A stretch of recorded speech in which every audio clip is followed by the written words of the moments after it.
globalization. But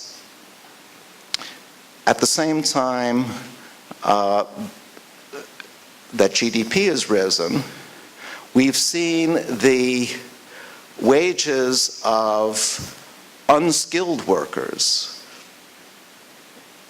actually fall in real terms.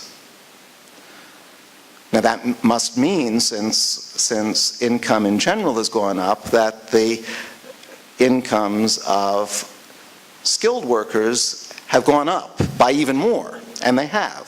So skilled workers have got a lot out of globalization in Mexico. Unskilled workers have actually lost ground as a result. And that's worrying. And we would like to understand why. Now, I said a few minutes ago that if you had asked development economists 30 years ago how to solve inequality, they would have recommended globalization. And they would have recommended it because there's a classic theory in economics called the theory of comparative advantage, which suggests that when you open the door to free trade across countries, as the North American Free Trade Agreement did, you will decrease inequality in those countries, because you will give people at the bottom, the people with less skills, more opportunities to buy goods and services from abroad, that is at a cheaper price than they would have been able to obtain those goods and services were they limited simply to domestic production. So the theory of comparative advantage suggests that inequality should have gone down. It did not. And so here is a case where something else must have been going on too. The theory of comparative advantage is not the complete story when it comes to globalization. And that's the question that I've been working on. What is that something else that the theory of comparative advantage leaves out? Well, the point of view that I've been taking is to emphasize how globalization internationalizes the production process. So that one important difference between the world now and the world 30 years ago is that many, many goods are actually produced internationally. Computers may be designed in North America and programmed in Europe and assembled in China. If you're an American or a European and you have a problem with your computer and you call up the technical assistant line on your telephone to ask how to fix the computer, you're likely to get someone in India answering the phone. And the reason why you're likely to get someone in India is because India has a well-educated workforce. They have a workforce well-trained enough so that there is a large group of people, well-educated people, who can actually answer these technical questions that European and American computer owners have. So from this vantage point, globalization should be thought of as a way of giving opportunities with fairly high skills and training the chance to sell their skills on an international market. problem is that globalization has not given people with low skills or non-existent skills similar opportunities. If all you know how to do is pick fruit, globalization is not going to help you any, because globalization doesn't give you any chances, any opportunities that you didn't have before. And that's, I'm oversimplifying here, but that in a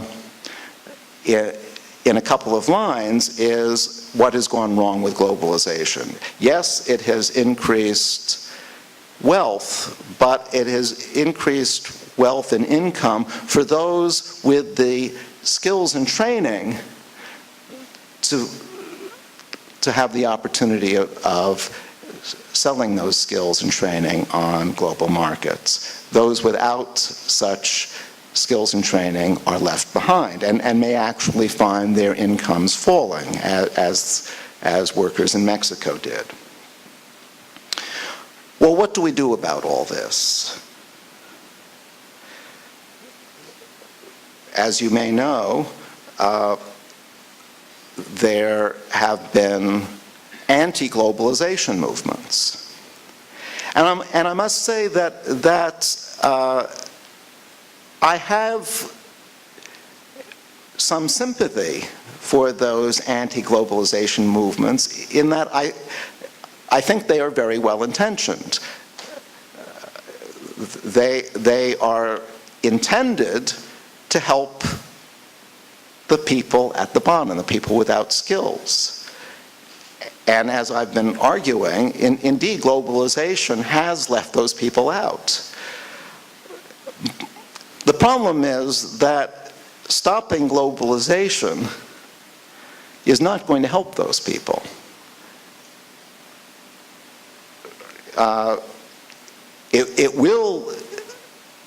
It will have an effect. It will reduce the opportunities for people who do have skills, but it's not going to help the people at the bottom without skills.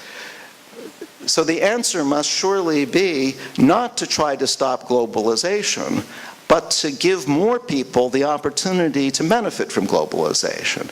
And so the moral of the story, if you like, is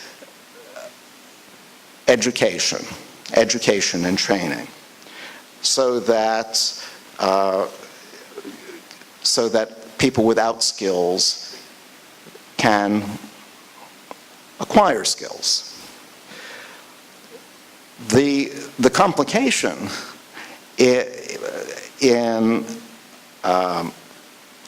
this moral, I mean, it's very easy to say more education, but education is expensive, and someone is going to have to pay for it. Who's going to pay for it? Well, workers themselves, people without skills themselves can't afford to do so. That's the whole problem. They don't have resources themselves, so they can't be expected to finance their own educations. Well, you might say, shouldn't employers finance workers' education? And in fact, in many cases, employers do contribute to training their own workers. The problem is that training by employers is not likely to be sufficient. And the reason is this. If I'm an employer and I train you to work in my company, I'm going to have to pay you more as a result of the training that I've given you. You are now a more highly skilled worker than before. You command a higher wage than before. And therefore, to some extent, my investment in you has been diminished by virtue of the higher wage I have to pay you. Furthermore, once I give you that training, of course, you have the option to walk away and work for someone else, in which case I've lost my investment altogether. So this isn't to say that employers are not going to train their workers. Of course they do, but they're not likely to provide enough training. And that's where government comes in. Government needs to play a stronger role in educating the workforce. That's where foreign assistance comes in. When development economists talk about what kind of foreign aid is most effective in addressing the problem of inequality, I would argue that they should particularly focus on skill training, and international organizations can also contribute to skill training and education.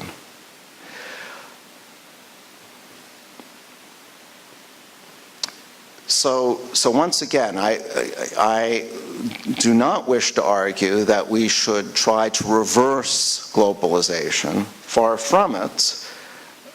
Rather, we need a more concerted effort on the part of government, on the part of foreign aid donors, to allow the poorest people of the world to benefit from the fruits of globalization also. Well, thanks very much.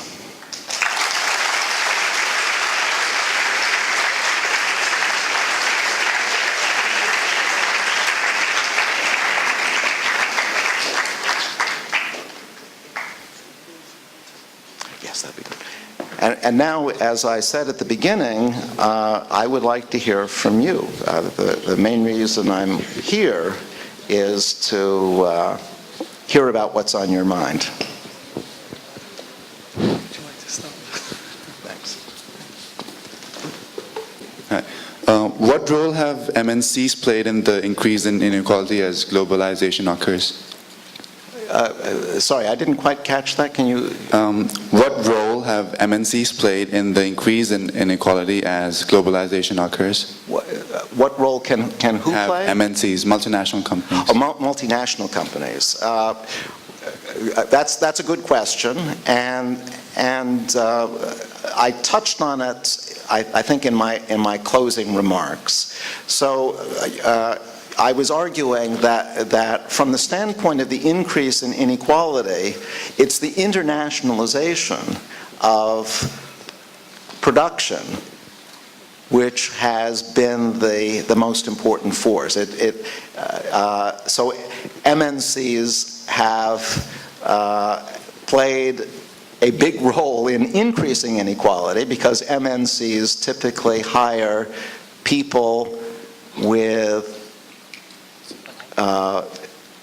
some skills, some education, thereby leaving the other people without skills behind in the